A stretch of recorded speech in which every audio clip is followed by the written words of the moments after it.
Assalamualaikum warahmatullahi wabarakatuh. Selamat pagi semua. Perkenalkan, kami dari kelompok mata kuliah Pendidikan Pancasila. Di sini akan merepresentasikan materi mengenai dasar hukum pendidikan Pancasila. Perkenalkan, nama saya Nabila Azhar Ramadhani dengan NIM A14 2021 03728. Tentunya saya tidak sendiri, saya bersama dua teman saya, yaitu Atia Rama Pratiwi dengan NIM A14 2021 03757 dan Lintang Dewi Skarkinasi dengan NIM A14 2021 03843. Dasar Hukum Pendidikan Pancasila. Dasar Hukum Pendidikan Pancasila di Indonesia didasarkan pada beberapa peraturan perundang-undangan. Yang pertama yaitu Undang-Undang Dasar 1945. Undang-Undang Dasar 1945 merupakan konstitusi negara Indonesia yang menjadi dasar dari semua peraturan perundang-undangan, termasuk dalam bidang pendidikan. Yang kedua, TAP MPR nomor 18 garis miring MPR garis miring 1998. Tetapan ini mencabut TAP MPR nomor 2 garis miring MPR garis miring 1978 tentang pedoman penghayatan dan pengamalan Pancasila P4. Yang ketiga yaitu pasal 37 ayat 2 Undang-Undang nomor 20 tahun 2000 Sistem Pendidikan Nasional. Kurikulum pendidikan wajib meliputi pendidikan agama, pendidikan kewarganegaraan, dan pendidikan bahasa. Yang keempat yaitu pasal 39 ayat 2 Undang-Undang nomor 2 tahun 1989 Sistem Pendidikan Nasional Lama. Kurikulum pendidikan wajib meliputi 1. Pendidikan agama, pendidikan Pancasila, dan pendidikan kewarganegaraan. Yang kelima, Kemendiknas nomor 232 garis miring U garis miring tahun 2000 pasal 10 ayat 1 kelompok mata kuliah pengembangan kepribadian MPK pada kurikulum inti yang wajib diberikan di setiap program studi terdiri atas pendidikan agama, pendidikan Pancasila, dan pendidikan kewarganegaraan. Yang keenam ada keputusan Dirjen Dikti nomor 267 garis miring Dikti garis miring KEP garis miring 2000. Ketiga mata kuliah tersebut, pendidikan agama, pendidikan Pancasila, dan pendidikan kewarganegaraan merupakan mata kuliah pengembangan kepribadian. Selanjutnya akan dipresentasikan oleh teman saya Lintang Dewi Skarkinasi. Saya di sini akan melanjutkan materi yang sudah dijelaskan oleh teman saya sebelumnya. Saya akan menjelaskan mengenai pendidikan Pancasila. Pendidikan Pancasila dibagi menjadi dua. Yang pertama, pendidikan Pancasila sebagai sumber hukum dasar nasional. Pendidikan Pancasila berfungsi sebagai landasan bagi penyusunan peraturan perundang-undangan di Indonesia. Ini berarti Pancasila menjadi dasar dari berbagai jenis peraturan seperti UUD, ketetapan MPR, Undang-Undang, Perpu, PP, Kepres, dan Perda. Yang kedua, pendidikan Pancasila sebagai kuliah pengembangan kepribadian atau disebut MKPK. Tujuannya adalah agar mahasiswa tidak hanya mengembangkan daya intelektualnya, tetapi juga sikap perilaku yang sesuai dengan nilai Pancasila. Hal ini menunjukkan pentingnya pendidikan Pancasila dalam membentuk karakter dan kepribadian warga negara Indonesia sesuai dengan nilai-nilai dasar yang terkandung dalam Pancasila, baik dalam konteks pendidikan formal maupun dalam penyusunan peraturan hukum. Visi dan misi sebagai mata kuliah pengembangan kepribadian. Visinya yaitu menjadi sumber nilai dan pedoman bagi penyelenggara program studi pengantaran mahasiswa-mahasiswi untuk mengembangkan kepribadian. Misinya yaitu membantu mahasiswa-mahasiswi agar mampu mewujudkan nilai dasar agama, kebudayaan, dan kesadaran berbangsa negara dalam menerapkan ilmu pengetahuan dan ilmu teknologi yang dikuasainya dengan rasa tanggung jawab.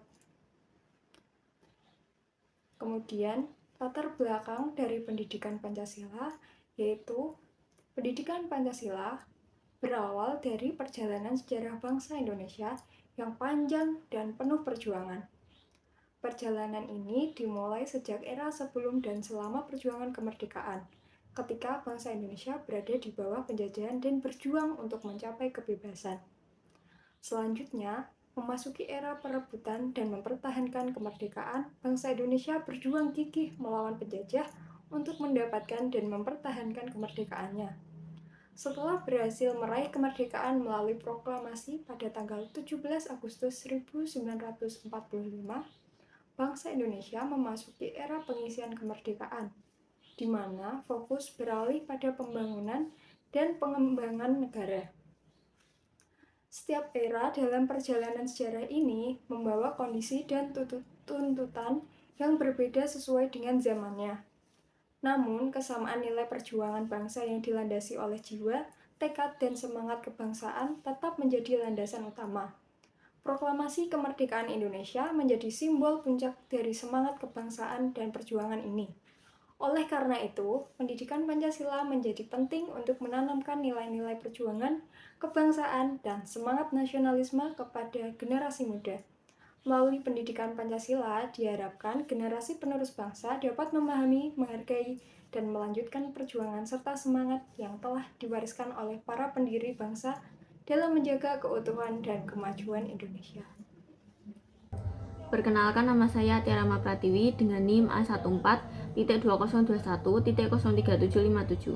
Di sini saya ingin menjelaskan dan melanjutkan materi mengenai dasar hukum pendidikan Pancasila. Tujuan pendidikan Pancasila ada dua, yaitu jangka pendek dan jangka panjang. Tujuan jangka pendek pendidikan Pancasila adalah agar mahasiswa dapat mengenali, memahami, dan meyakini nilai-nilai yang terkandung dalam Pancasila dengan waktu yang singkat. Mahasiswa diharapkan memiliki rasa ingin tahu yang tinggi terhadap Pancasila, serta prinsip-prinsip dasar kehidupan berbangsa dan bernegara di Indonesia. Tujuan jangka panjang pendidikan Pancasila adalah agar mahasiswa dapat menginternalisasi, menerapkan, dan mempertahankan nilai-nilai Pancasila dalam kehidupan sehari-hari. Hal ini bertujuan untuk membentuk individu yang tidak hanya memahami, tetapi juga konsisten dan sadar dalam menjalankan nilai-nilai tersebut. Pendidikan Pancasila bertujuan agar mahasiswa dapat hidup bermanfaat bagi diri sendiri, masyarakat, bangsa, dan negara. Mereka diharapkan mampu mengantisipasi perkembangan masa depan, berperan aktif dalam menjaga keutuhan dan kemajuan negara Indonesia, serta memiliki karakter dan perilaku yang sesuai dengan nilai-nilai Pancasila.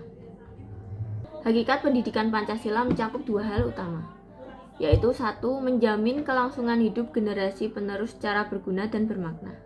Ini mengacu pada tujuan Pancasila untuk membentuk generasi yang tidak hanya mampu bertahan hidup, tetapi juga memberi kontribusi yang bermakna bagi masyarakat, bangsa, dan negara. Dua, memiliki wawasan kesadaran bernegara dan pola pikir, sikap, serta perilaku yang mencerminkan cinta tanah air berdasarkan Pancasila. Ini mencakup pemahaman yang mendalam tentang nilai-nilai Pancasila sebagai dasar bagi sikap dan tindakan dalam kehidupan bermasyarakat dan bernegara.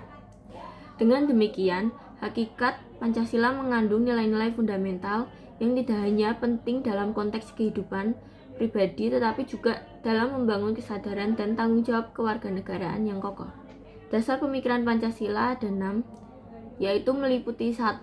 Jiwa patriotik, yaitu semangat dan kesetiaan terhadap negara serta keinginan untuk berkontribusi positif bagi bangsa dan negara.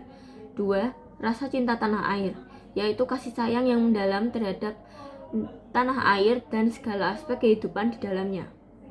3. Semangat kebangsaan, yaitu kesadaran akan identitas bangsa dan pentingnya persatuan dalam keberagaman. 4. Kesetiakawanan sosial, yaitu sikap saling peduli, membantu, dan berbagi dalam masyarakat untuk menciptakan keharmonisan sosial.